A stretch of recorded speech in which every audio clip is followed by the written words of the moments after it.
Christmas brought so much joy. Couldn't wait for the presents and laughter. I couldn't sleep late at night, looking for Santa with lights. Those are the memories I still remember. Then I became a man, lost sight of who I am. But right in front of me was the answer. 'Cause on Christmas I feel joy, and I turn back to a boy. The answer is to stay young forever. This is not a Christmas, this is not a Christmas song. This is not a Christmas, this is not a Christmas song. This is not a Christmas, this is not a Christmas song. This is not a Christmas, this is not a Christmas song.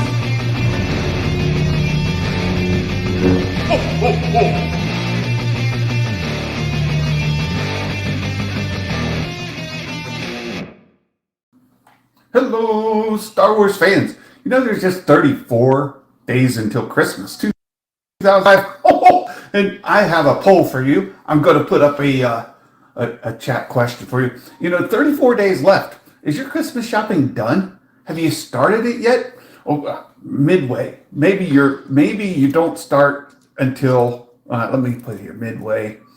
I'll put half. How about that? Half. And then I'll add the other,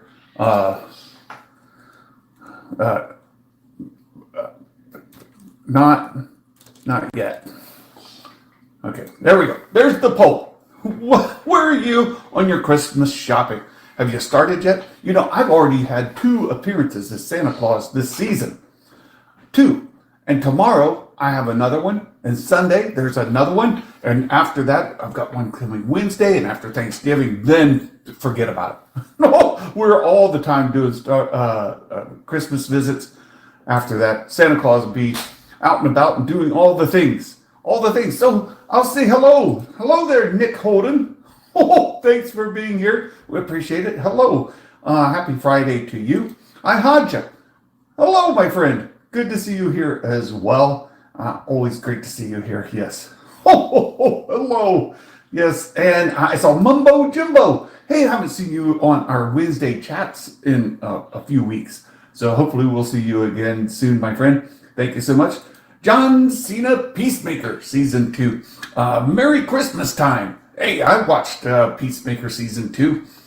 You know, I've come to the conclusion Peacemaker is just not the show for Santa.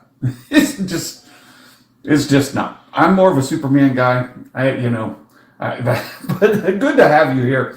The Sabersmith. Hello, my friend. Good to see you here as well. Say hello to your students, the class.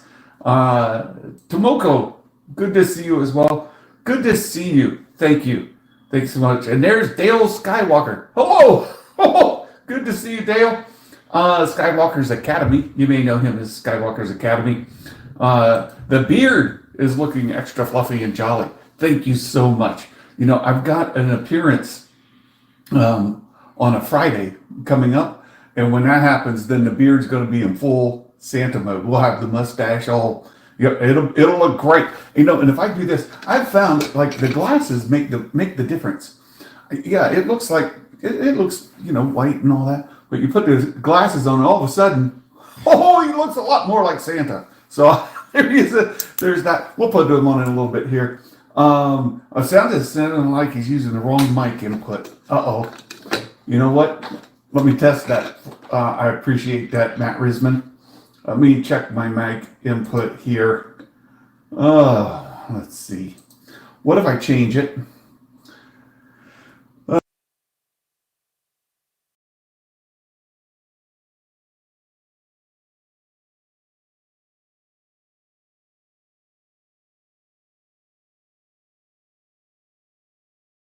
Okay, I'm back. Is it better? Not better? You know, I never know with this thing. Sometimes I just don't know. It's a lot better. Oh, very good. Very good. Thank you so much. I appreciate it. Thanks, Matt. I appreciate it so much. Matt Risman, for all the hazing he does. He is one of the best guys. He helps me out so much. I appreciate it. Mumbo Jimbo. Let's see. I saw somebody else here. Real Ben Maynard. Hello, my friend. Good to see you. Good to see you too. Let's see. Who else do we have here in the chat? I think I've caught everybody here. There he is. Great way to end the week with all of you. It's a big week for me.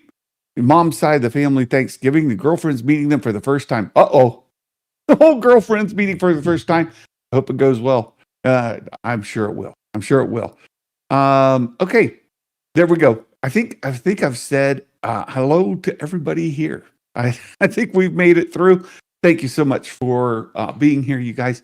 We got some things to talk about today. And then we're going to get back to the Cantina build. I've been behind on that, and I think I'll get the rest of it all wrapped up. But I've got another exciting thing coming up. Not because of this, Matt Risman. Not because of this. I've got something exciting. You guys may know. I ordered one of these guys, right? I got this thing in the mail. Really excited to have this from Lego. This is going to be fun to put together. But there's a company that makes lighting kits for these things. And the lighting kit comes complete with a little lightsaber for Darth Vader, the lights on the side of the walker light up, the little fireplace on the inside light up. We're going to put together the Lego after we finish the Cantina here, and then the lighting kit is on its way. So we'll put that together. We'll put the lighting kit on there. It'll be a lot of fun. Looking forward to that before Christmas as well. Because you know what? Lego is killing it with the kids. They just love Lego. I get asked for Lego so many times. You know, last Friday, a week ago, I was not feeling good during the day and I was trying to get caught up with work. But then I had a Santa Claus appearance that evening down at the Columbus Zoo. And I bet you I saw, more than 300, 400 kids. Just rapid fire in the course of, I was there for 4 hours. And I easily saw 300 to 400 kids, maybe more. And got a couple of Star Wars requests, but each time it was for Lego. And I asked them who their favorite Star Wars character is. And Baby Grogu. Baby Yoda is who they said. So there's that as well. Big 1 hour long raid delay at the Rise of Resistance ride a few days ago. You know, I went down to Orlando and my friend Yachty took me there and we went around and Resistance was down that day. So I did not get to ride it. I've been down there. I've yet to ride Rise of the Resistance. The thing was down. So I have to go again another day, right? Can't wait to see it. Everyone I know who bought one loves it. I saw Matt Risman has one. He put it together. It looks great. It really, really looks great. Real Ben says, I finished Audible version of Master of Evil. Excellent production value. Good, solid story. Just need more Vader. Felt like he was in a fraction of the book, but overall good story. 7 out of 10. Hey, I wanted to talk about this too, Ben. Thanks for bringing it up. This has happened a number of times, and I find it frustrating. Not because the story is lacking at all, but because the advertising for the story doesn't match the expectation once you start reading the story. And there's been several examples of this. One was the story that I just finished. Was the Last Order that featured Finn and Janna, and it said taking place after the return or the Rise of Skywalker. Post Rise of Skywalker, Finn and Janna go to seek out this guy who's capturing kids. Okay, I started reading that book, and I kid you not, over 30 chapters in that book. 5 of them, only 5 chapters in the entire book take place after Rise of Skywalker. the entire rest of the book happens before Force Awakens. It's a great backstory of Finn, a great backstory of Jana. It ties into the overall story really well. Decent book, decent story.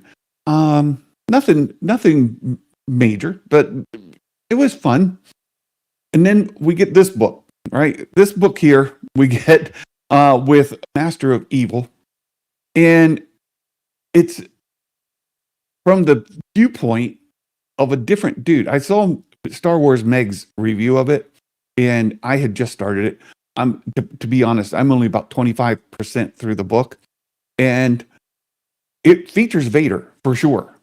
He's a major part, but he's not the primary point of view. It's a different guy.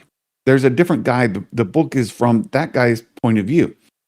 He's hanging around with Vader. He's going with Vader on this thing, and there's lots of Vader stuff happening, but not Vader centric from the viewpoint of Darth Vader. So there's that. And if you know me, you know one of my biggest complaints, and I see Matt Risman's on it. Plagueis, same problem, right? It's not that Plagueis is a bad book. The book is about Palpatine. And had the book been The Rise of Palpatine, right, would have been a lot better expectation, because Plagueis makes an appearance in there, but the book's not about him. The book, Plagueis, is about the rise of Palpatine. You go from him from his late teens, early 20s in college, all the way through his rise to Emperor. The entire story is about Palpatine's arc. And there's so many things that are different than what we have in canon now that, I like to haze that book, but you guys like to give me a hard time about it. But you know what? It's frustrating, right? Let's get back to the comments here. Yeah. Didn't we get new Vader comics? There have been some new ones. I'm not caught up on comics. Those aren't in my subscription at this point. Rise of Resistance is too dangerous at your age. Oh, Dale. How many chapters total in the last order? There's like 36, 38 chapters, something like that. Not reading. I am reading Master of Evil. 5 out of 5. Nothing burger. Five chapters is nothing. It's a nothing burger. Haven't read it yet, but I was disappointed with hearing about the Finn Jaina book. I wish it was more after Rise of Skywalker. You really have no insight at all into what's going on in the galaxy after Rise of Skywalker. After reading that book, you have no idea whatsoever what's going on. But again, you get this much. But that's about it. Main character's a royal guard, right? Maybe unfair, but a few months ago, I listened to OG Vader book, and you were actually in Vader's head, right? It's an entirely different experience. So we have some stories. We're going to work on the Cantina build. We'll continue interacting with you. If you have a topic you'd like to discuss, bring it up. You want to talk about something, bring it up in the chat. I've also got Discord open over here. So if anything happens and you want to let me know about it, hit me up on the Discord or hit me up in the chat here, and we'll talk about it with you all today as we go through. All right. So let's get to it. The first story is this Ahsoka one with Sabine. That'll be our first story of the day. It says, Star Wars Rebels writer throws shade at Ahsoka over Sabine's Jedi twist. And you all have probably already seen this article. You've already read about it, heard about it. We'll cover it briefly here. The Henry Gilroy, Henry, not his brother, Henry Gilroy, he said he threw some shade over season 1 for the Sabine Jedi twist. Dave Filoni's 2020, blah, blah, blah. These are words. So, during an appearance on the Pod of Rebellion podcast, Gilroy commented on Sabine's Jedi turn in Ahsoka, calling it a shock and not what he had envisioned for the character when he was working on Rebels. So he did, he was a writer on Rebels, so he was there, and he's in the room, that it was absolutely not the plan. He said, we had a conversation in season 3 about whether to, and we actually felt not only did it step on Ezra's story, but it was a retread. And here's the quote. As a matter of fact, we had a conversation, and we actually felt that not only did it step on Ezra's story, but a retread. Like, we already did this. The idea of Sabine training as a Jedi when she already this fantastic warrior of her own type, we felt like this is overkill. Well, let's keep going. We'll get back to it. So, he continued, he had nothing to do with the Ahsoka series. And he said, the entire story team discussed and agreed it was a bad idea. Back to the quote. Honestly, I had nothing to do with the Ahsoka series. I was shocked because our entire story team discussed and agreed it's a bad idea. We did pros and cons list. Put the pros on the left, cons on the right. Right? This is a weak retreat. Why would we push that way? It says, however, what I love about her story with the Darksaber is you don't have to be a Jedi to have Jedi ideals. Right? Doing good. You can do good because you're a good person. You don't have to be good because you're a Jedi. Right? I think that's what's the more important thing. Rather than like, now I'm going to force push Ezra from his feet, even though I've never used the Force before. That I kind of feel like it diminished her in trying to make her a Jedi because she doesn't need it. She doesn't need to use the Force. Okay, so there's that. There's several things. I saw John Justice did a pretty good cover of this. John Justice, he's written a series of books. He's a radio host in the Milwaukee, Minnesota area, and he has written a science fiction series called the Embark series, and it's roughly based on Star Wars as his like inspiration. It's a 7-book series. I'm about halfway through the series. It's a good series. You should check it out sometime. John Jon Justice, but he does a weekly like recap of Star Wars news as well. He's a friend of mine, and I think he put this pretty well. That kind of what they ended up doing is you had this balance, right? You got Balin and Shin, right? Master apprentice kind of relationship. And then on the other side, you get Ahsoka and Sabine, master apprentice kind of relationship. So it ends up being this dichotomy so that they can tell the story from each perspective.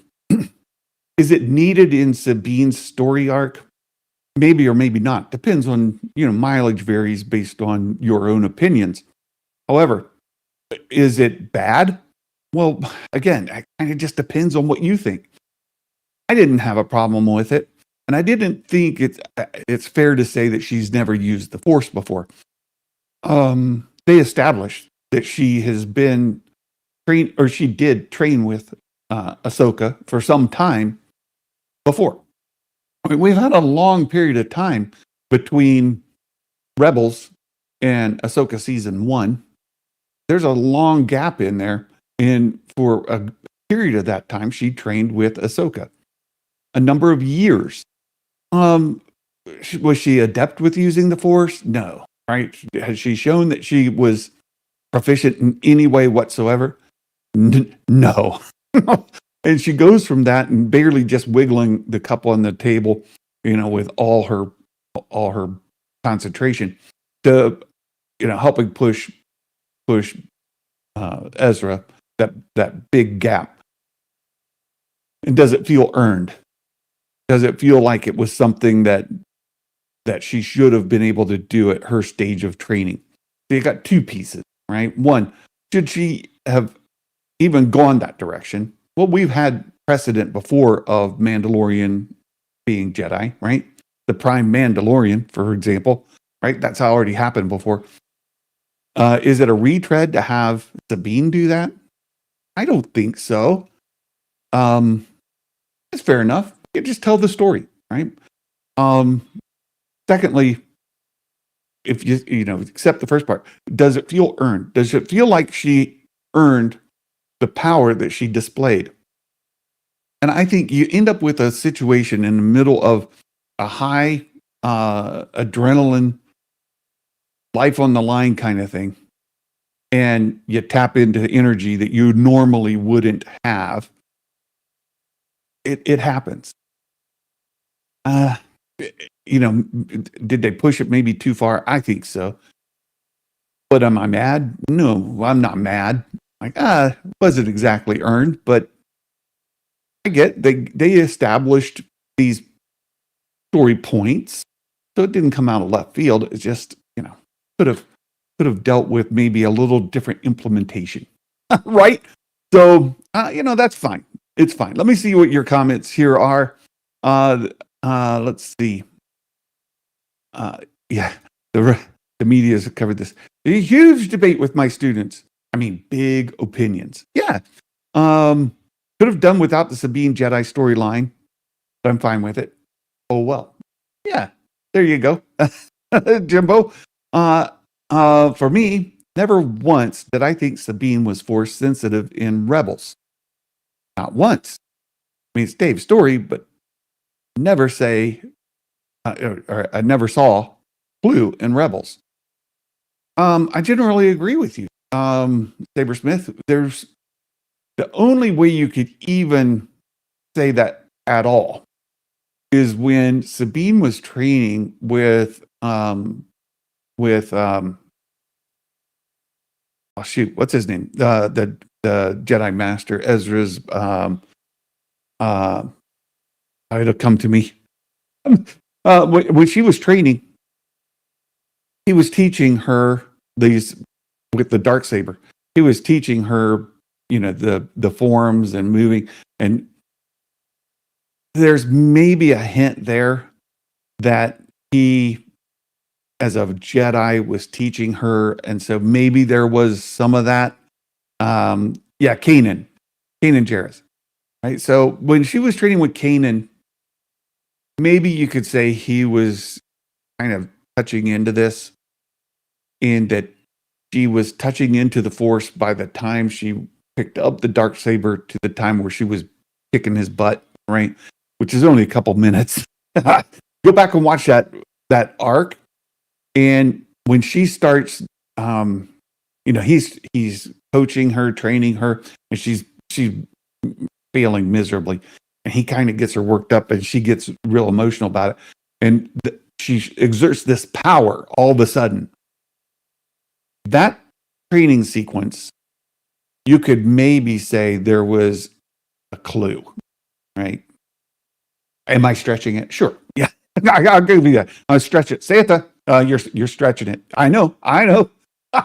We're having to spread the peanut butter really, really thin on the bread, right? Is there peanut butter on the sandwich? I don't know. I can barely taste it. Oh, it's really thin, right? I'm stretching it. Yeah, sure. I'll give you that. But I think there was a bit of a clue. There's Ihaja. There you go. You're saying the same thing. We saw her training darksaber Kanan, and that didn't mention force sensitivity. However, she was able to much better use the darksaber than Din and Mando. Yeah, we're talking about the same sequence, Ihaja. How about that? Sabine's the only other person who could hear the Loth. Oh, there you go. Skywalker's Academy, right there. The thing is with her, it's not like after she did that, she was lifting up ships and throwing them around, right? It was too over the top. It wasn't too over the top. The article clearly said there were no clues or hints in Rebels.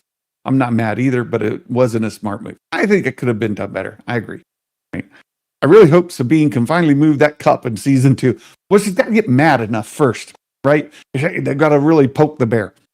If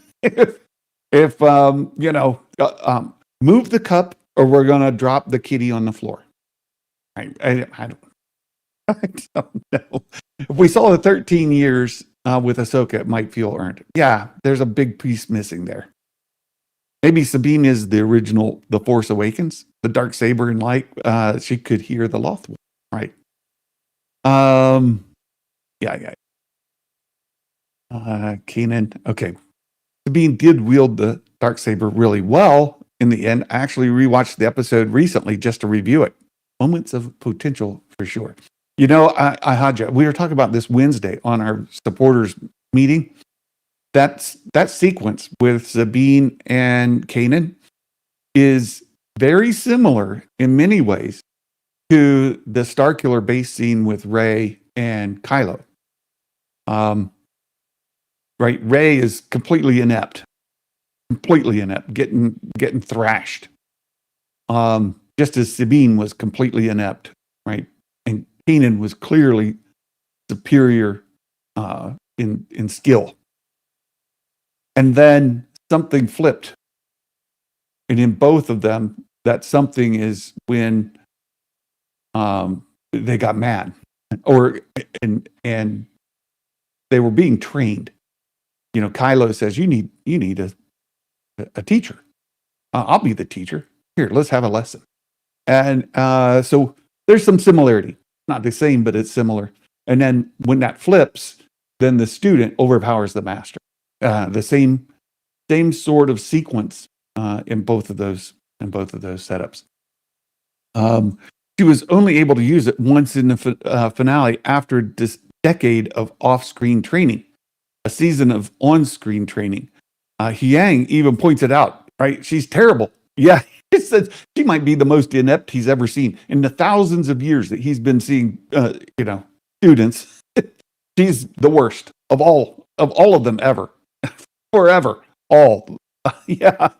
So, so there's this Sabine thing. Everybody has different opinions on it, different mileage. There's something else John Justice said that I thought was really good, and I told him, "Hey, I'm probably going to steal this from you, my friend." He put it the analogy of going on a date with. Right? He said that in his younger years, he went on a date with a woman, and they were on the date, and he was really into her. She was not so much into him. She was just like, yeah, this isn't for me. And then that was that. He was really into her, though.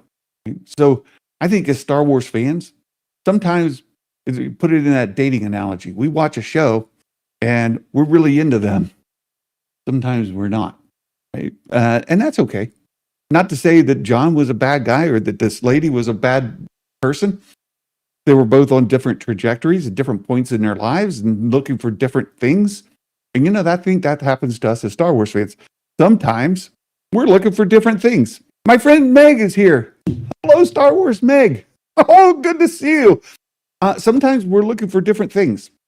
All of us as fans, I'm an old fart. I'm 58 years old. Meg is just the age of my youngest daughter. Right? There's a big difference. But we share a passion and a love for Star Wars.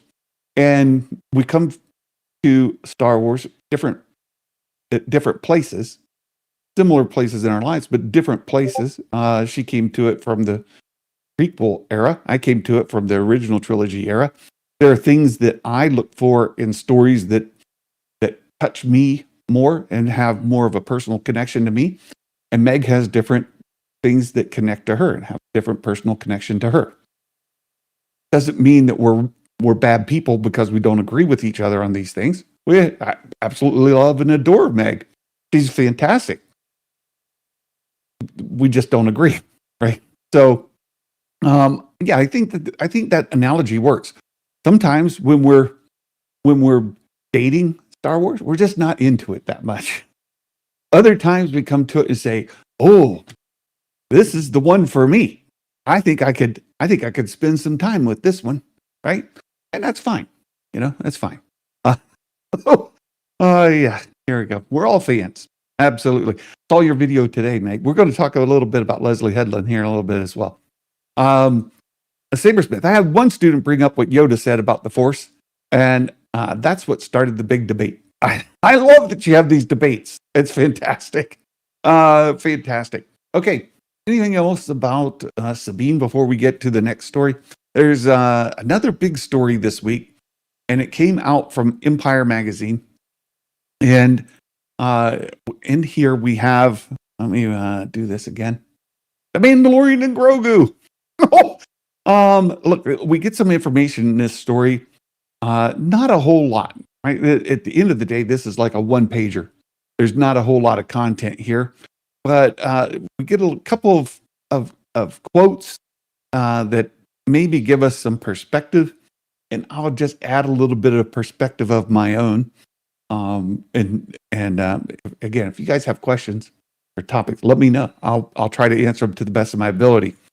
In here, it says that Din has changed his priorities. Right? One of the last things in season 3 is that I don't want to go out there and just be a hired gun. So I want to work for the good guys. Means picking up jobs at a Delphi base from the New Republic, including Sigourney Weaver's incoming Colonel Ward. Let me add something to this sentence here that I think can add some perspective for you. Content not in the article, but content Santa knows. Right? Santa knows some things. And one of the things that Santa knows is that he's still not joining, right? So he's still got a little bit of that don't join attitude, right? He doesn't mind working for the good guys, but he's not going to join the good guy, right? He's not going to put on more of a Han Solo kind of thing. I think at this point, when we see Han Solo in A New Hope, and he's like, "Nope, I just got my paycheck. I'm leaving." Well, he didn't join the rebels until later, right? And became a General Solo. That was later. It was fun because it was a bit of a surprise. Like, wait, you joined? I thought we weren't going to do that. Well, Din Djarin's in a similar place where he wants to help the good guys. He likes to get paid from the good guys. He wants to do good in the galaxy, but he's kind of picked a side. So he's not full on not gonna I'll take money from whoever pays me. He's not there, but he said, okay, I'm going to work with these guys. I'll take jobs from them, but I'm not going to become them, right? And that's where he is in this story. In fact, at the end of this story, they're saying, hey, again, this is maybe Santa exclusive. I don't know. Feel free to quote me. But at the end, they're like, hey, why don't you go on over and enlist? I'm paraphrasing, right? They don't say enlist. But hey, while you're here, we can just sign this stuff over here. We can sign you right up and you can become part of the New Republic. And he's like, nah, I think I'm good. See ya. Bye. And he leaves. So that's the end of the movie, right? So they want to recruit him, and he says, no, I'm not so interested in becoming part of the New Republic. So when we see this in the story, it says, picking up jobs from a Delphi base from the New Republic, including Colonel Ward, right? There are a lot of people who would have been in the margin and scenes of the original trilogy. And he goes on to say, so let me catch up to your comments, and then we'll get more into the article here. Din seems too independent to join the goodies on a full-time basis. That's exactly it, Ihaja. You're exactly right.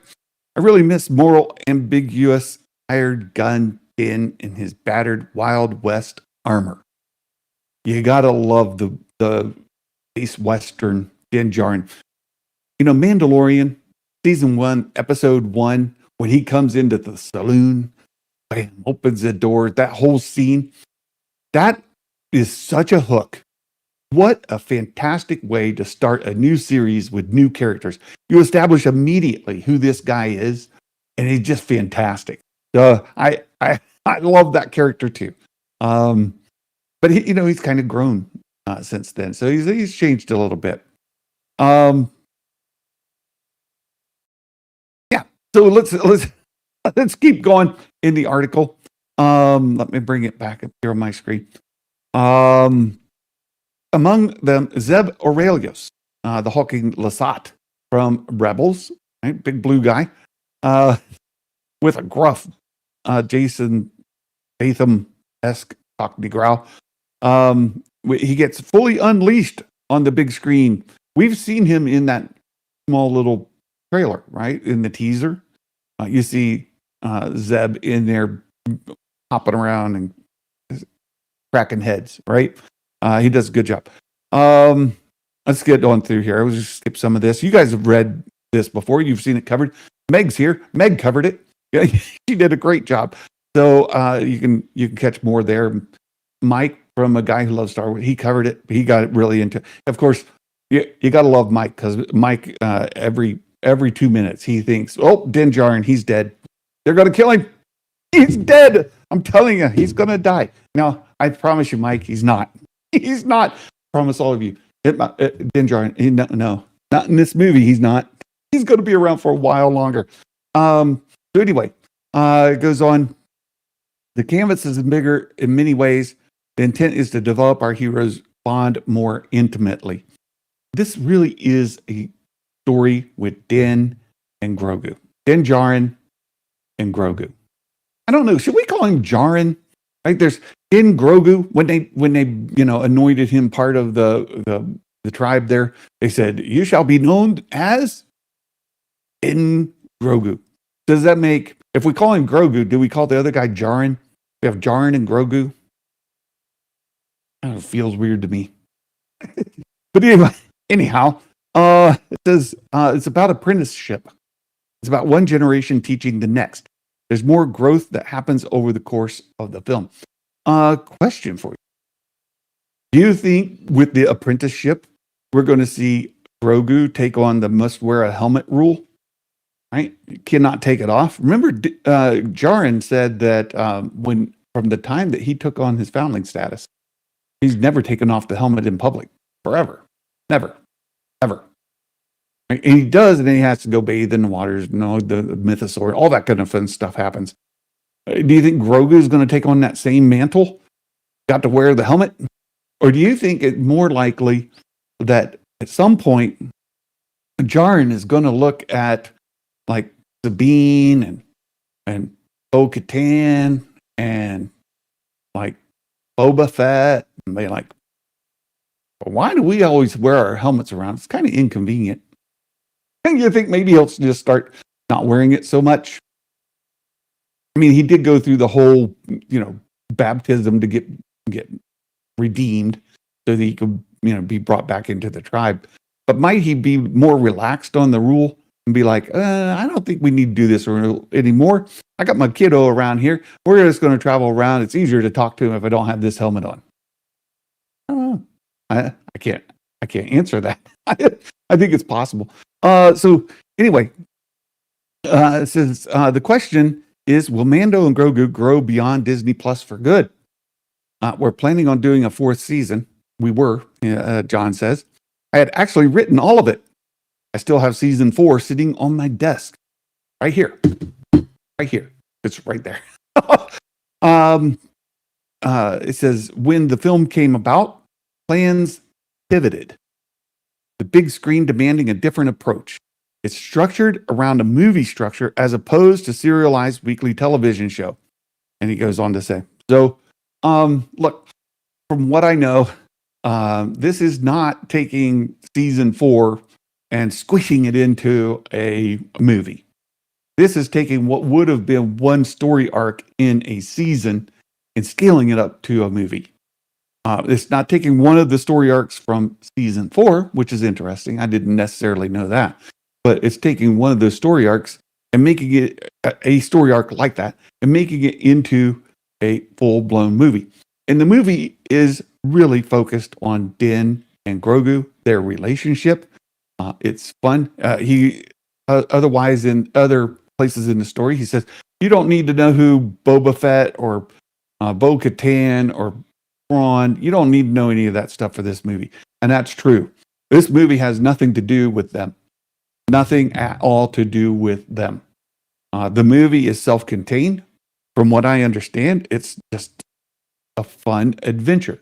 And it should be anticipated as such. And I suppose as we get closer, we'll see a lot more. Uh, yeah. Oh, don't tell. Hey, don't tell Sheev. Uh, Steve still has. He's still holding out hope. And for whatever you do, Mike, he is in complete denial. Right? He's convinced Din Djarin's going to die and Thrawn's going to be in the movie. He's wrong, and he's wrong. I know, Mike. Mike, he has fun joking about stuff. So yeah, he's having fun. He has a great show. He's having a good time. So, no, not throwing any shade, just poking the bear. Yeah, John Favreau. Another news water is still, yeah. If Mando will start taking, yeah, on if it all depends on Pedro. I see. Yeah, it all depends on Pedro. If Pedro's gonna be doing more on-screen acting, then yeah, he'll probably take off the helmet more. You're right. It won't be story driven; it'll be actor driven, right? Yeah, the Dins, Grogu and Djarin. I think we got to start calling him Djarin, right? Hey there, Jedi geek. Good to see you. Hello there. Gray's Apocalyptic. Hello there. Thanks for being here. No way to kill off the cash cow Din. Yeah, that's not happening. Is Opie in it? Opie Pit? Who do you mean? I know this is a typo thing. Opie Pit. What? I don't know who this is. Dale, you're gonna have to clue me in. What do you mean? Try again. Spell it slower. So there you have it. This is this self-contained movie. It's an adventure. It's going to be a lot of fun. I think we got to have more Opie Pit. Star Wars Resistance. Star Wars Resistance. Are you? Yeah. What? I see. All right. Will Grogu get armor in this movie? I don't think so.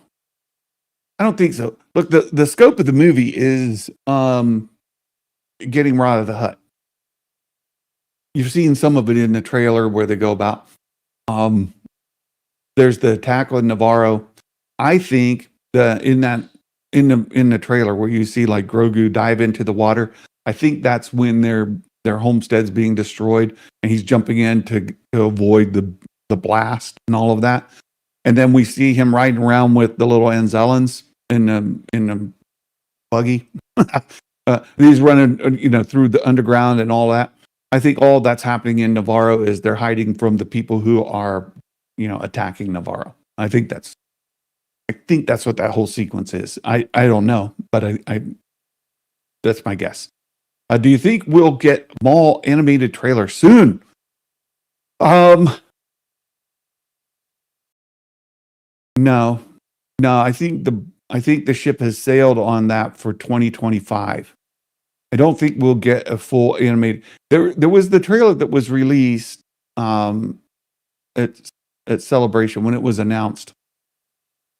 I don't think we're going to see more or even like that fully released until we're mid-November. I got to think we're not going to see that until 2026. First part of next year, I think.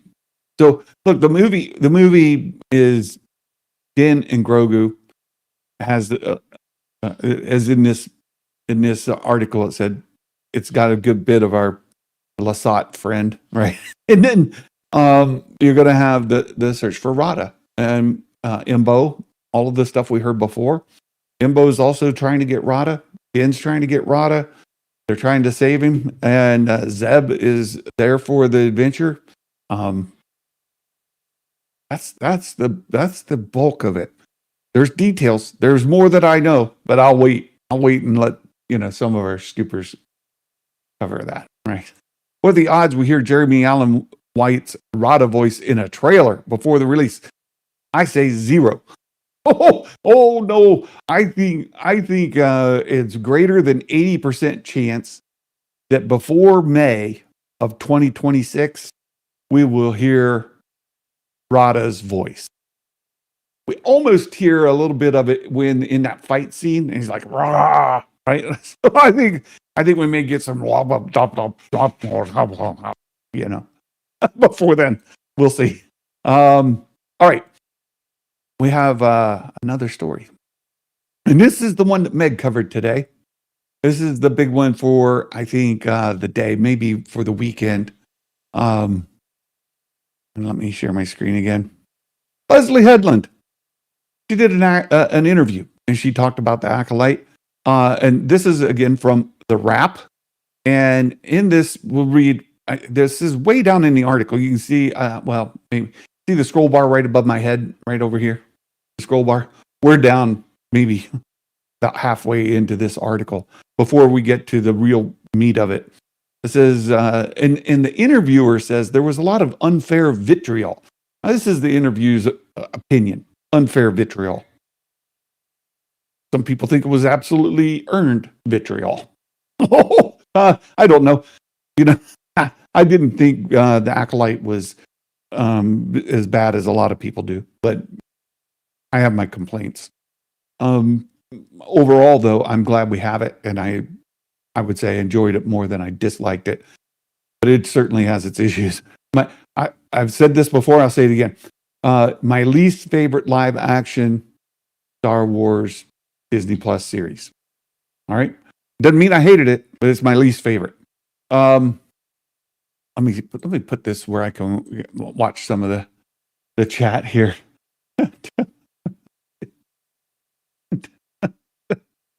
Matt Brisman. That guy. So anyway, Leslie responds, and as Meg said, she was very she was, what's the word Meg said? Meg used a really good word.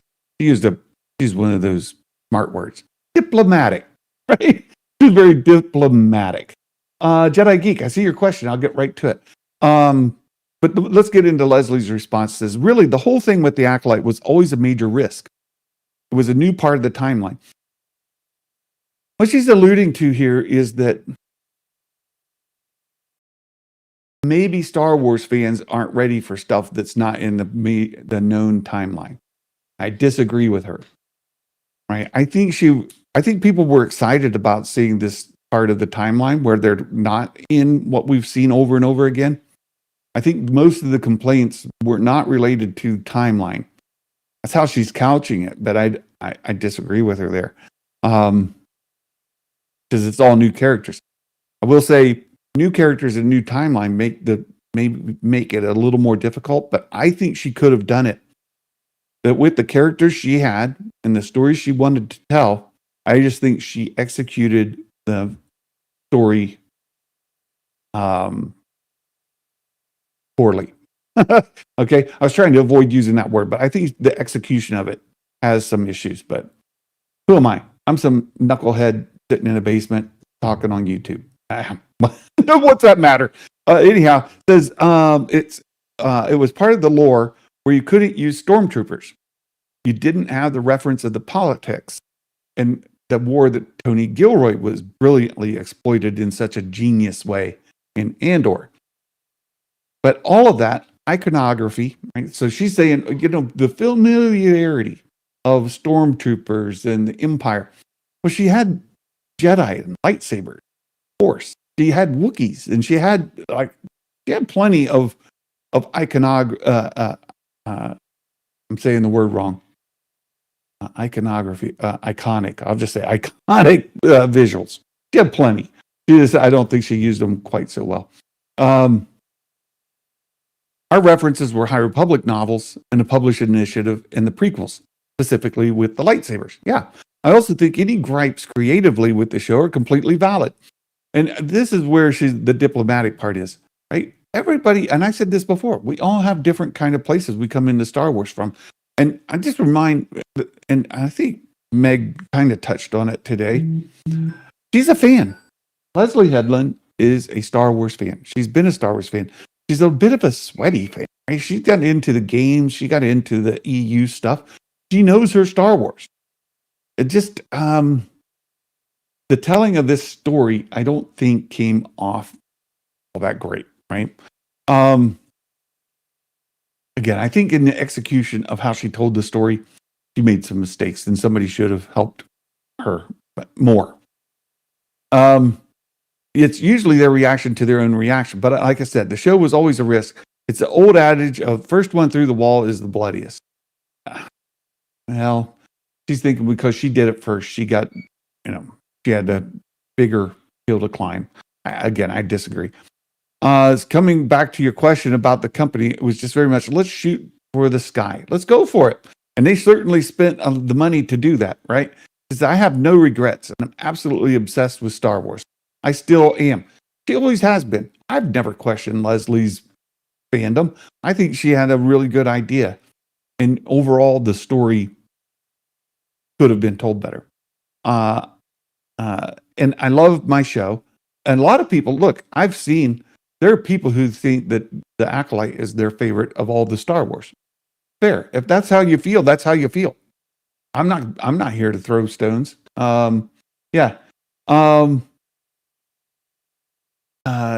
know it was wonderful. Honestly, the designers that worked on the show are more responsible because of what Star Wars is.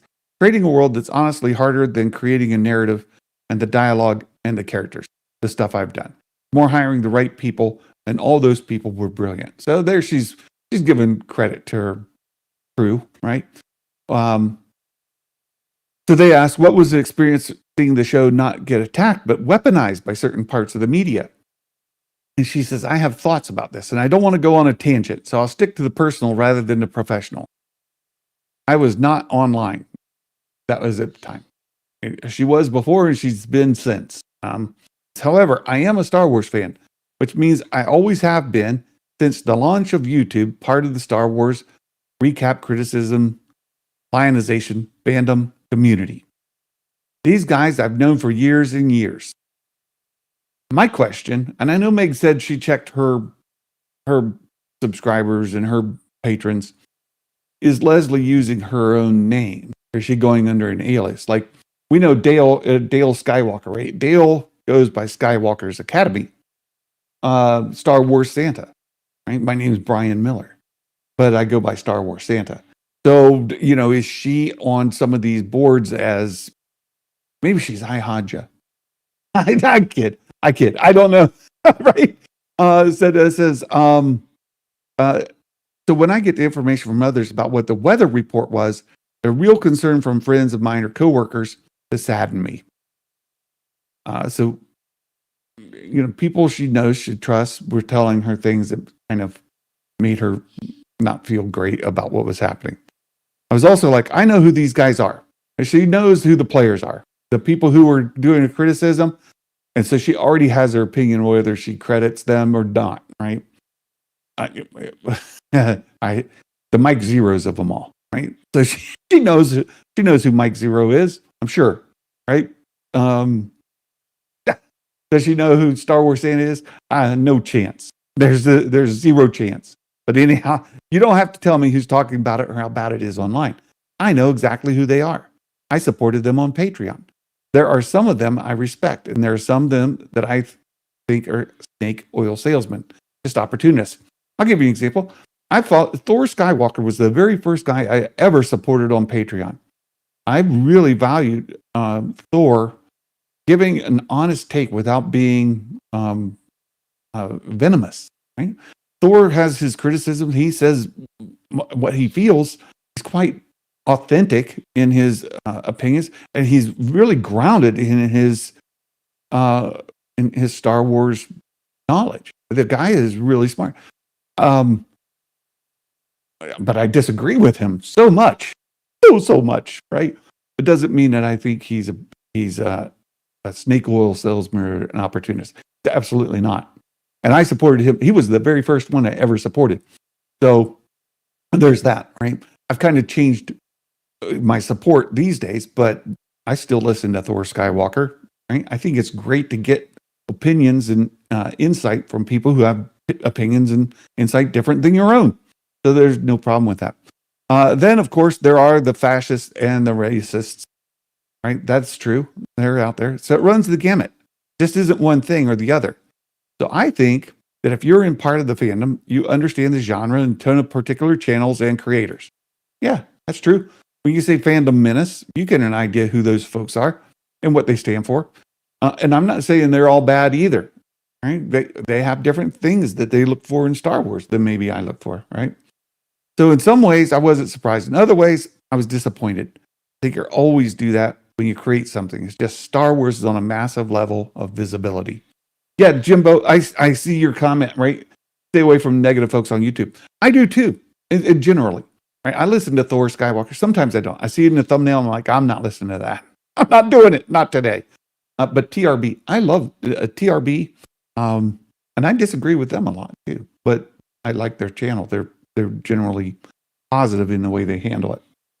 Yeah, I blocked Mike Zero from my feed. Yeah, me too. Bet Leslie would have subscribed to Santa Patreon if she knew he was such a huge Plagueis fan. Matt Risman. That guy. Oh. Very funny. I really enjoyed Acolyte. It had some issues, just like every other bit of Star Wars. Not perfect. You can pull any content to pieces if that's your style. That's true. That's true. Concept was the best series outside of the Skywalker series. The concept. I'm glad we have it, however poorly made. Yeah, me too. Thank you. I just didn't find the twins emotionally compelling as a series lead characters. I liked everything else. Yeah, I've already talked about some of my complaints about it, but yeah, I feel she has a point in regard to different timelines. Just look how folks reacted to prequels and sequels. You're right, Ihaja, from that perspective, because I was an original trilogy guy. The prequels kind of threw me off. The sequels I feel more comfortable with, but that's me, right? And now you find prequel fans who are thrown off a lot by the sequel trilogy. And they'll say, oh, but Santa, there's reasons because the sequels are terrible. No, get out of here, right? Ben says, it's always blaming fans for not liking timeline characters versus people might not have liked the show, and that's fine. Creators have too big of an ego. I don't think she was blaming maybe she was. Maybe she was. Yeah, maybe that's fair. I'm all for different constructive views. Just keep it respectful. Right. Yes. I have my standards. I block those I don't like. Me too. They weren't twins. They're the same person. No, they are twins. Haja, they are twins. Yeah. Wait, what happened? There they are. Okay, let's get back to the story. It says the content being put out by streamers or the studios being snatched up by other creators. That's true too. There's a lot of YouTube content being created based on what other content creators create. Right? There's a great big thing going on now between Darth Melvin and the Den of Nerds. Darth Melvin has made I don't know how many videos about Josh Lucas. Right? It's content creator making content about a different content creator. Right? There's lots of that going on. Rather than talking about the content itself, fine. If that's your thing, that's your thing. She's saying it's being the studio is being snatched up by content creators. So commentary, synopsis, live videos, all the way the content creators make money through viewer-based ad revenues and their Patreons. There's a lot of money to be made, and by the way, have at it. I feel the same way. I have no ill feelings towards Darth Melvin. I'm not going to watch him very often because I just can't take too much of him. But he's an entertaining guy, and I have no ill feelings towards him or any content he makes. Not even Matt Risman. I don't have any ill will towards that guy. He's here all the time, teasing me. Yeah. Get your coin, 100%. But it revealed to me there's a misunderstanding between the studios in that engagement. And this is interesting because it comes a little bit from an insider, right? So she's worked for the studio. She's been part of that machine. Says they think of it as the fandom, and in ways it is. The studios use it almost like a focus group. It made me start to think.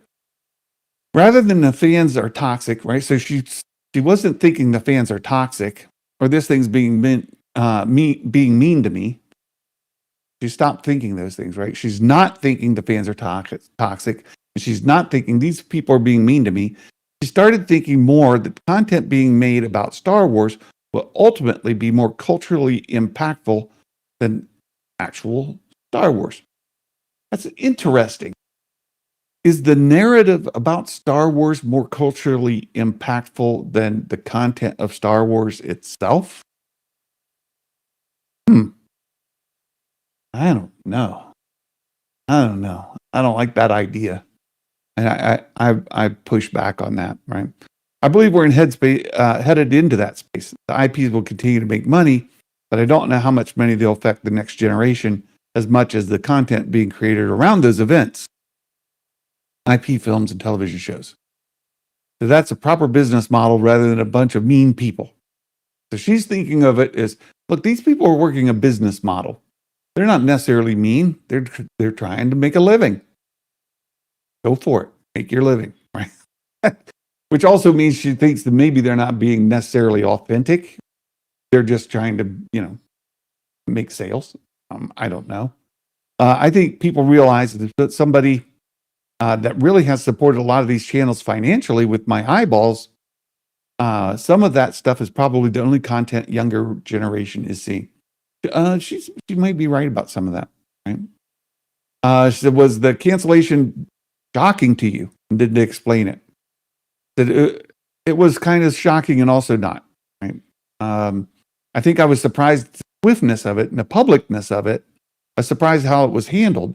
But once I was getting particular phone calls about the reaction and the criticism and the viewership, I felt like, okay, the writing's on the wall for sure. The viewership was a little muddled for me because with Star Wars, you're not just measured with the marketplace you happen to be in at the time, they're measured against every other Star Wars. And this I've talked about, like when the water rises, all ship rise, right? When the water recedes, all ships sink. And a lot of people want to think Star Wars should not be subject to the tides coming in and out. Star Wars show should perform no matter where the tide is. I think there's a valid thought behind that. I just disagree. I think that the platform as a whole, the tide is going to affect the what you can do and what people want, what you should expect. But also, yeah, Star Wars should always be, as an IP, it should be at the top of the pack, right? Wherever that tide is. But when you start to say, does the Acolyte have the same viewership as Mandalorian season 1 or season 2? Well, no, because we were in the middle of a pandemic. Everybody was watching everything on streaming. And I've seen numbers that says streaming content is actually up and viewership on streaming is actually up. But a lot of live events now are on streaming. I watched part of an NFL football game last night on streaming. It was on Amazon Prime. Like, that's the only place you could watch it. So, yeah. Anyway, we hit the Nielsen's a couple of times. Not every week, but a couple of times it poked through. I feel like for a launch of a first season, it was trying different things. It could have been worth it to allow the audience it was meant for to find it. But that wasn't up to me, so I respect the decision. So even if I am sad about it. And had you planned much beyond season 2? That we had lots of ideas going into season 1, so we definitely were thinking about it, specifically with Manny Jacinto's character. Well, we know Chimera was supposed to end up being the first Ren, right? For the Knights of Ren, which ties into Kylo Ren and that whole storyline. He was the stranger. He was going to become, Chimera, the first Ren, the very first one, establishing the Knights of Ren. So it would be still interesting to see that play out. I'm also curious to see where she was going to go with Plagueis' character.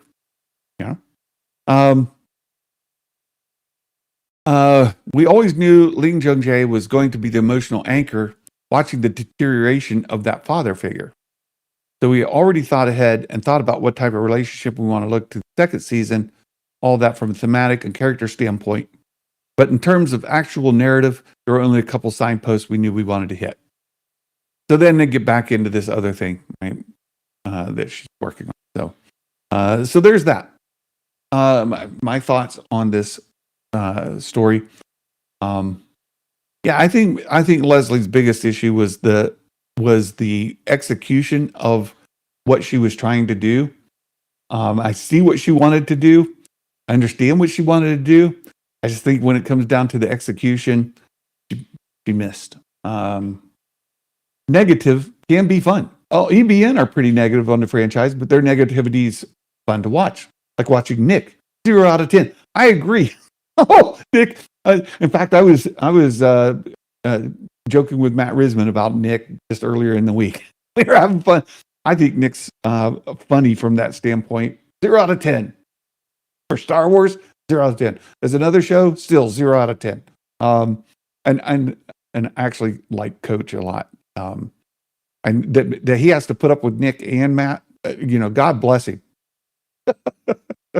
Again, I don't watch all of EBN because I don't agree with all their content, and sometimes I'm just not in the right headspace to enjoy it. And I want to watch something to enjoy it, and not just be like mad.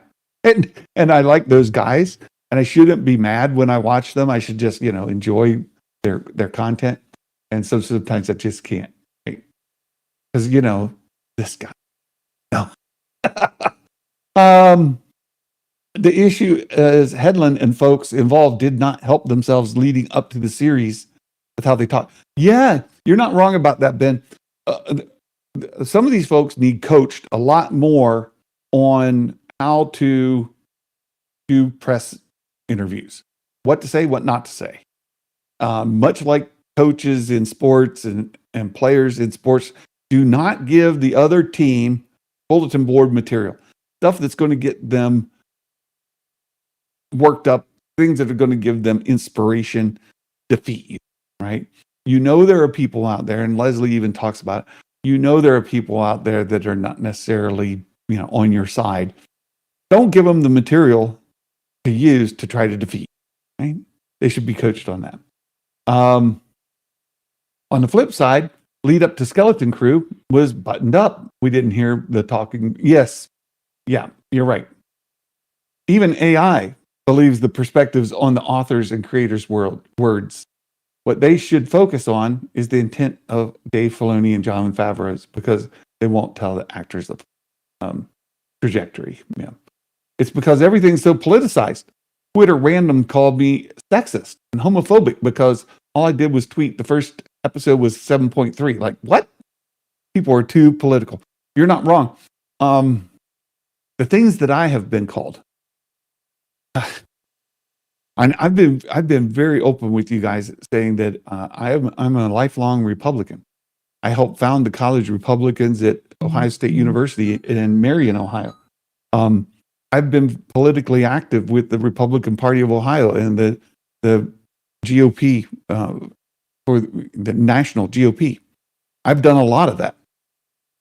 But I have been called all kinds of left-wing nonsense because I have differing opinions than some other right-wing people. Friends of mine, they're like, oh, you're just a liberal. You're okay. Not, but okay, whatever. Things are too politicized. Right? Star Wars is at its finest when it's telling classic stories. I feel like she tried to do that, but it came across. Yeah, I think again, I thought it was the execution. I get what she wanted to do, but I think she missed on some of the execution. It could have been far better, and she could have told the same story with some changes. Would have made it a better series to watch, I think, for a lot of people. Who's EBN? Echo Base Network. Matt Risman's one of the hosts there. They're and Nick is part of the Fandom Menace, and Nick is involved with some of the more darker sides of the Fandom Menace. Coach is also, I think Coach is closer to me, on like almost a mirror opposite of me. He's far more negative on things, but a reasonable guy. And And Matt's there. Matt is the he's the shill of them, right? Because Matt he actually enjoys more than they do, so that makes him a shill, right? Uh, Gray's apocalyptic. I enjoyed Acolyte, but I don't ever like the same person playing twins. Yeah. Again, she kind of swung for the fences, and sometimes you're better trying to get a base hit. You know what I mean? Like again, go back to the sports analogies. I know many of you are not into sports, but a lot of times if you're trying to smash the ball and try to get a home run on every hit, you can end up swinging out all the time, right? Striking out and getting nothing. Where maybe if you just go for the single, right? Just go for a solid hit, try to connect with the ball and get to first base. She's talking about establishing something in just a brand new timeline with brand new characters. Go for the base hit, Leslie, right? Just try to connect to the ball and get to first base. What a lot of people want to see the next batter up. Right? See if you can knock in a run. Don't try to get a home run on your first at bat. So, yeah. Like half the season, and I was very unhappy with it, and then it got canceled. So there's that. Yeah. As far as Mandalorian goes, Baby Yoda has stayed baby way too long. Not even speaking yet. He's ridiculously small. Unhappy with the way it's going. Well, I have thoughts about this too. He's 50 years old, right? I'm 58. But even with the Yoda, their species, Yoda, Yaddle, Grogu, with all their species, at 50, he's still too infantile. And I think that because of trauma, he is behaving infantile while he is maybe from a maturity standpoint far beyond. We even saw, remember in the original trilogy when Luke first met Yoda and how silly Yoda was being and mine, whacking R2 with a stick and stuff like that. He's acting very juvenile, not like a wise Jedi master. I think it may be a characteristic where Grogu is going into an infantile kind of mode to lessen his presence so that he's seen as less of a threat. I think once he comes out of that PTSD or whatever it was with the what he has gone through, that we'll see that he advances pretty quickly. At least that's that's just out of here. I have nothing to tell me that. I just made that up. Don't like the fact didn't put that helmet back on, but I think it may come back off. Ben says, a genuine question, is Star Wars too commoditized? Feels like it went from being a premier restaurant once per year, to more of a McDonald's fast food. I do think that they're pulling back from that. And I heard another commentary on this recently. I think it was the interview. Matt sent me an interview that I watched the other day. Let me pull back up Matt's messages because who was that with?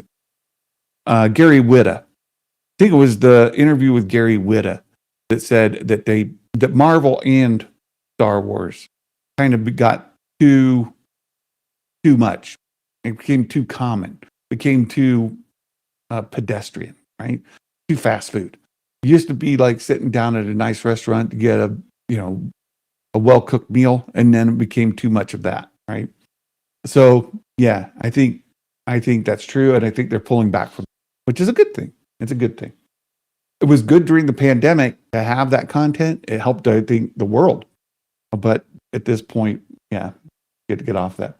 Wendy, okay, there we go. Jedi Geek, thanks for asking the question again. I think Kathleen Kennedy, there's a couple of things. The reports that she was stepping down as president, and she actually even said stuff to that effect, does not mean she's leaving Lucasfilm. And from what I understand, everything that I've heard from sources, people that are in the know and like close to the company, say that she's not leaving Lucasfilm. She's going to stay there. She's just stepping down as president. She'll be employed by Lucasfilm. She's going to work for Lucasfilm. She's going to be an executive producer at Lucasfilm. She's going to continue making Star Wars at Lucasfilm. She's just going to cease being the president.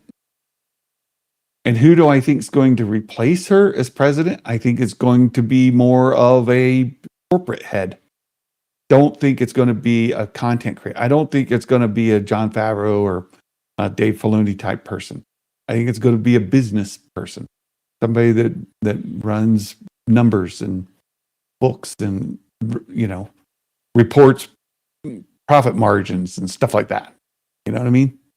So I think it's also possible that Disney might restructure some of these studios and put the studio heads in different kind of positions.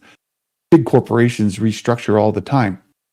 And I could see them having the president of a studio not doing what Kathleen Kennedy's doing now. And so maybe her job won't exist after she steps down in the same form that it does now. Some of that may be like moved into more of a corporate position, and then the studios will just manage their content. I don't know. But when is she going to step down as president? I think next year. I think 2026 is very likely. What change will that have on Lucasfilm, on Disney, on Star Wars? I would expect the change that we'll have will be none. Zero change. No change. Because she's not leaving. She's staying there. She's going to help manage these projects that are already in the works.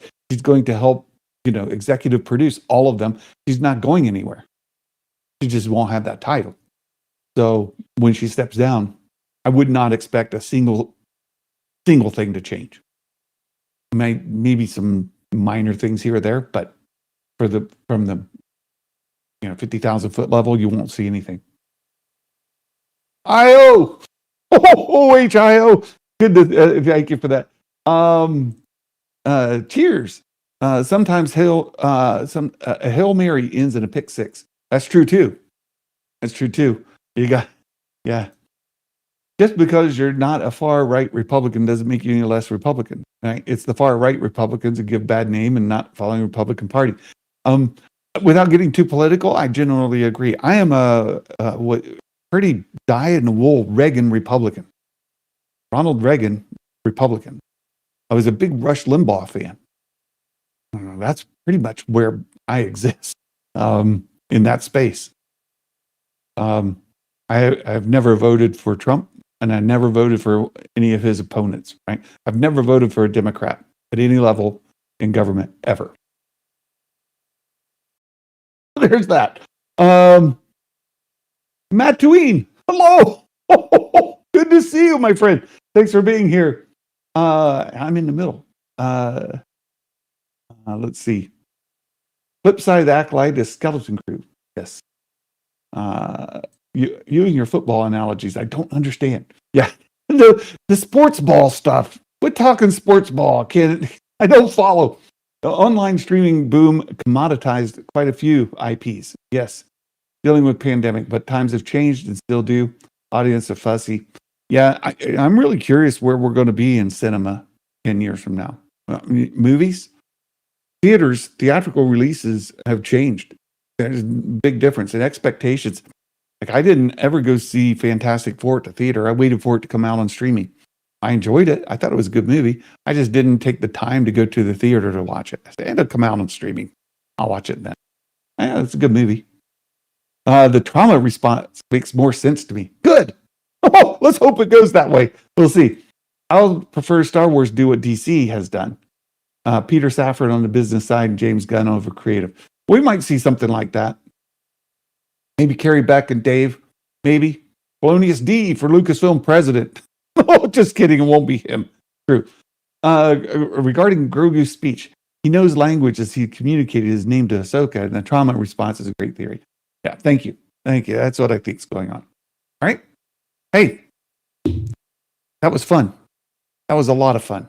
Thanks for being here. I have a Mike Porter dad joke, and I want to get into this Cantina build here just a little bit. I'll give you guys an update on how that's going.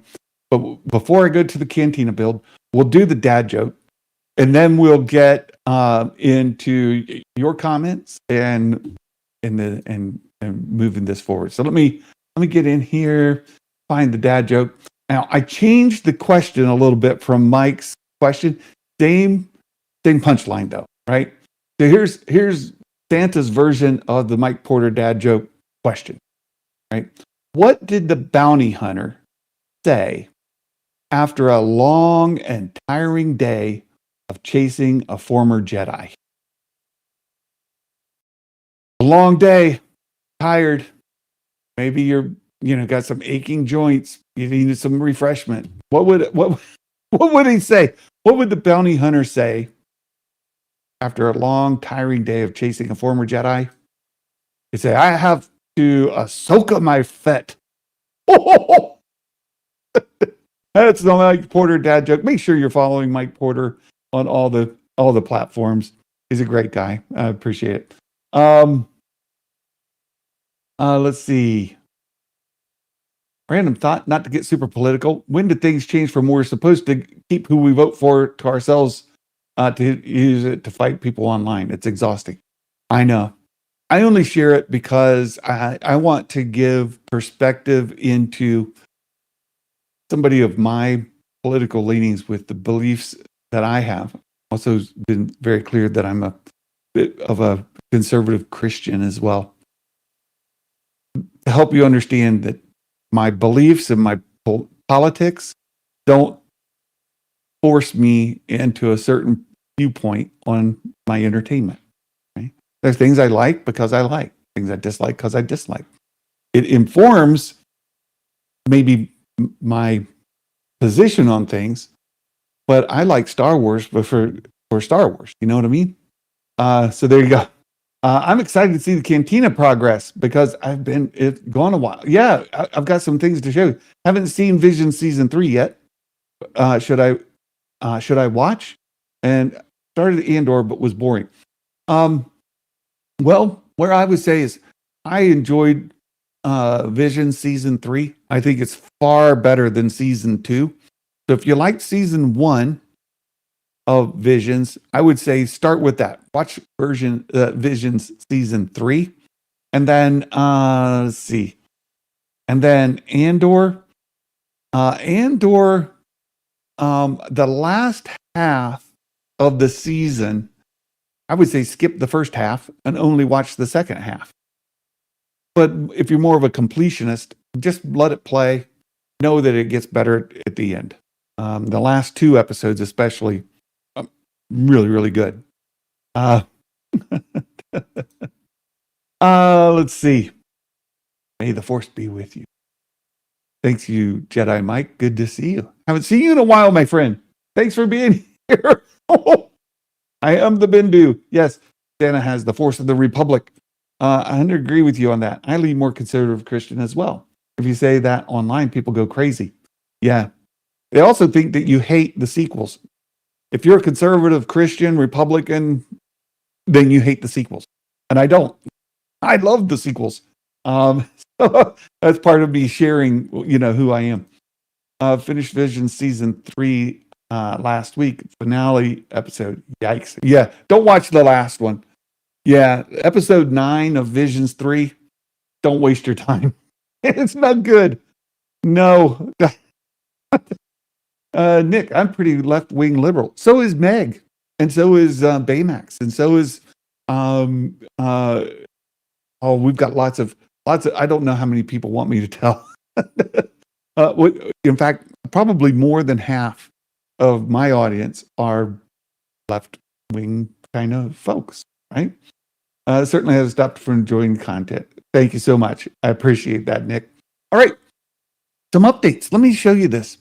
So last time we were here for the Cantina, we were on page 12 and 13, and we're putting together these little booths, right? So I brought the pieces out. We kind of ran out of time, and I showed you how the little light pieces go in the things here, but I didn't assemble. I got all the pieces out, but I didn't assemble it. So what I have done since is I have finished the assembly part of it, of that part. So let me just show you this, right here.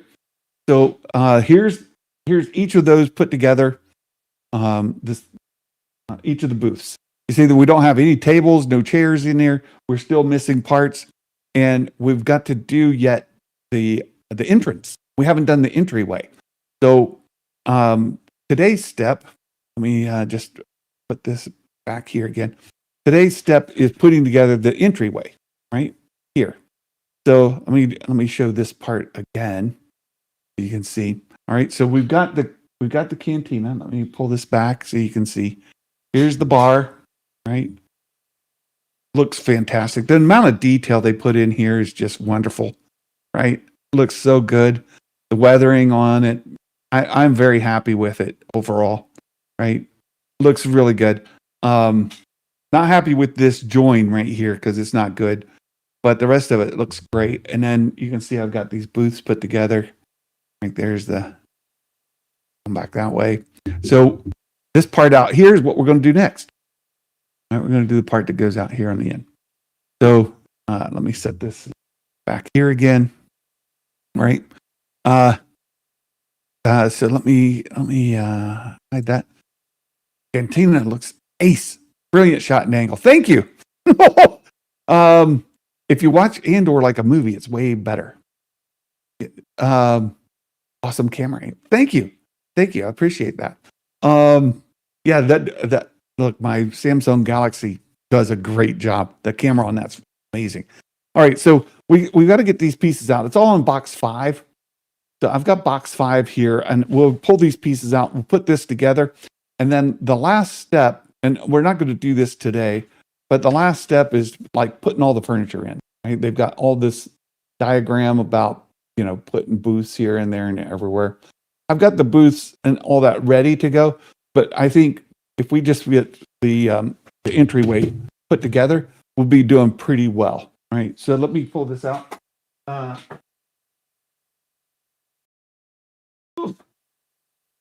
Put box 5 here so you can see. And when you see this 5A and 5B, I'm so far left, I fell off the edge a long time ago. Good fun. Yeah, so when they say A and B, A is the top shelf and B is the bottom, or A, B, C, D. Each one is a layer deeper in the box. So like they've got this cardboard stuff here. Let me turn this around, get it in screen where you can see. Like this is from A, right? It's on the top. This is the entryway here. And I set it down. And when you lift this cardboard insert off, there's level B down there, right? And in level B, we've got a bunch more stuff. So let me just pull these out, right? We need all the stuff out of here. So I'm just going to take all of it out. And then box B, I won't have to wrestle with anymore. Here's the entryway. There. Out. And then set this box aside. Right? We don't need this box anymore. Set it there. And then this got this plastic insert over it. Let's see if I can pull this off. There we go. Oops. Pulled this wall sconce off. Okay. Wall sconce back on. Right here. Right. We'll put that back on. There we go. We got that on. And then there's a whole bunch of, this is, just so you know, what's in here. These are all like cups and stuff to put on the bar or on the tables. They're all on here. So we got a whole bunch of cups and light fixtures and stuff like that. So we'll set those aside because I think we can do this here relatively quickly. There's only a few pieces. Yeah, most of it's cardboard. Great, $500 cardboard with a bunch of pieces of plastic. Oh, very funny. Yeah, the ending of Andor is really good. I think the very end is fantastic. So let's set these pieces here and follow the instructions. The first one says to take this piece here, right? And they have it turned around backwards like this, right? So we'll set it just like that, like it is in the picture. And then the side door piece goes on over here. So here's the door, and it attaches here, right? So we're going to put these two together. Let's see if I can put this where we can see, right? Like this. This will go in here. Mike Porter! Hey! Oh, the legend himself, the one and only Chosen Pun, has joined us in the chat. Good to see you, my friend. Thanks for being here. Oh, this is wonky. Hold on. Down there. All right, let's see if I can get this to slot in here. Am I doing wrong? Oh, I see. I see. It goes on an angle this way. This goes in here, and it's going to snap in this way. Come on. Bum, bum, bum. Come on. Come on. You can go in there. Let's see. Let me try again. This goes this way. Yep. Got it. This goes this way. Yeah. Got it. And this says this goes to there. Yeah. This goes to here. How? What am I doing wrong? What am I doing wrong? What I don't understand.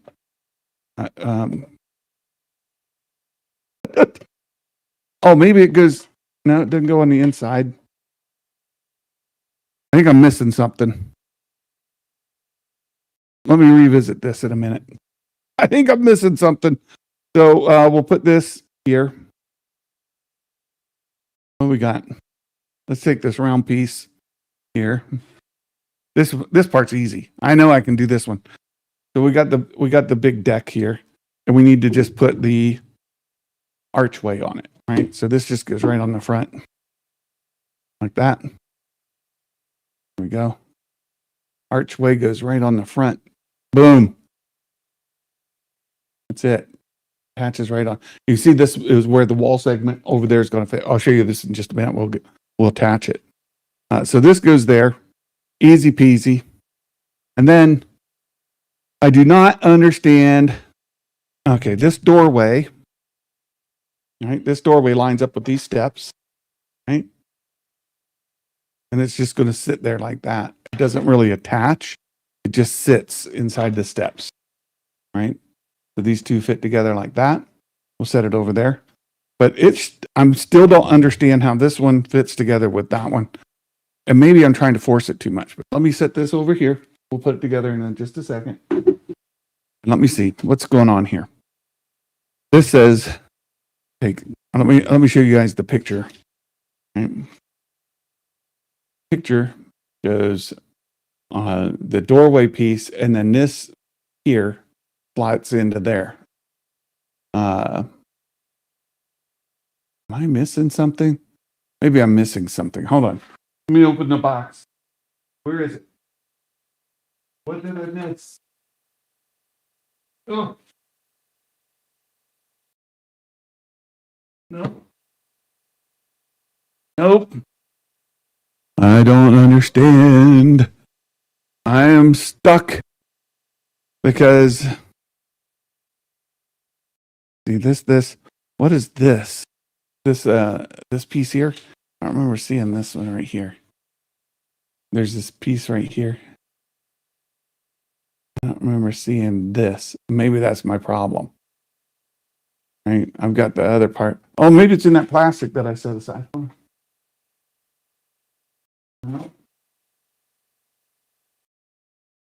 No, not in the plastic. Not there. You see.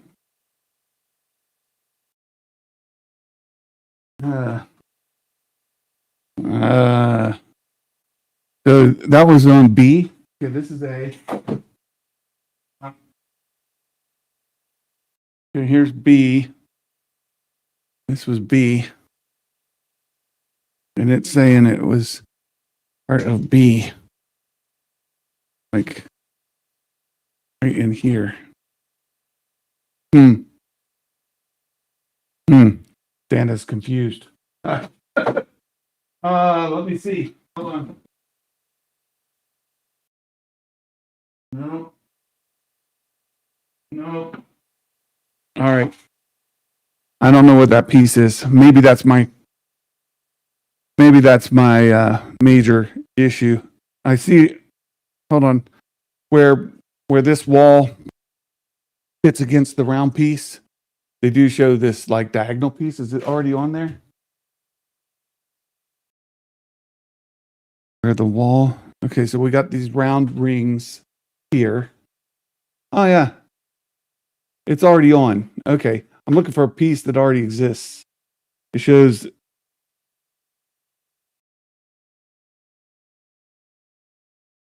Or maybe I don't know. All right, I'm gonna have to go on a quest and look for that. But I still don't understand how this fits on to here. So the doorway this way is supposed to fit onto this here. And I can see where this one has like little slots right there. See the slots? And this one's got little tabs. So it's like the tabs should fit into those slots. Oh, haha. Okay. I was doing it wrong. So this goes here. I see. There it goes. There it goes. Boom. Aha. Eureka. Come on. There we go. There we go. Yeah, they fit right together. Just had to look at that one more time. So there. Now that fits on there. Now I can flip over to the other camera again, and we can take a look at all of this fitting together. So let's go back. Oh, the cameras went to sleep. Just a second. Uh-oh. Battery's dead. Uh-oh. Okay. I killed the battery in my phone.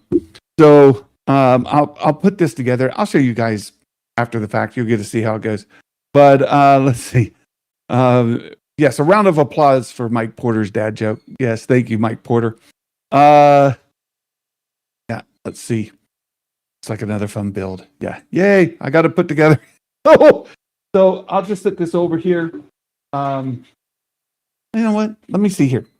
If I flip this camera and I've pointed over this way, over here, I know it's upside down, but you guys can see, all right, it's upside down, but this is just going to flip into here, that, and then the doorway goes on the back side, right where that entrance is, just like this. There we go. So that fits on there. And when I get the camera working, I'll show you around the outside what it looks like. But that's the best I can do for now. Oh, we'll focus back down here. Let's see if I can put this back where it was. There we go. Camera's dead. Phone's dead. So I can't do that. I'm still bothered by this missing piece. I don't know where this is. I'm just going to look around. Maybe I'll just set it aside. And it's sitting over here. And I just overlooked it. So I'll look for it. And then next time we get together, I'll show you how all this fit. And we will put in all the little stools and chairs and all that. All right. So I think that's going to be that. Yeah. You know, Santa, and everyone else, I've been having trouble with the dad jokes. And then yesterday, that one. Yeah, it's good, Mike. I changed the question just a little bit. I'll show you what I did. I changed it just a little. I used the same punchline. I don't know if you caught when I did the dad joke. So let me show you what I changed. You can appreciate this, right? So let me go back to here, and here's the text I used. I said, "What did the bounty hunter say after a long and tiring day of chasing the former Jedi?" Said the answer is, "I have to Ahsoka my feet, my fet. I have to Ahsoka my fet." So you used your same punchline, just changed the question just a little bit. So thanks, Mike. It's great. Mike's the best. I love that guy. I love all of you. Thanks so much for hanging out with me. I enjoyed this today. I'll look for the missing part, see if I can figure it out. And until next time, right? Well, yeah, different setup. We'll catch up to you. Also, just a note, all the supporters listed here, there's a text limit. And so at one point, it just kind of starts over and it doesn't ever finish. There's some of you that may have tuned in and you're like, wait, where's my name? I haven't forgot about you. I've got to work on it so that I can get all the names in. All right. You guys have a wonderful, blessed weekend and be good to one another. And thanks for hanging out with me and talking about Star Wars. And until next time, my friends, Merry Christmas and may the Force be with you always. Bye-bye now.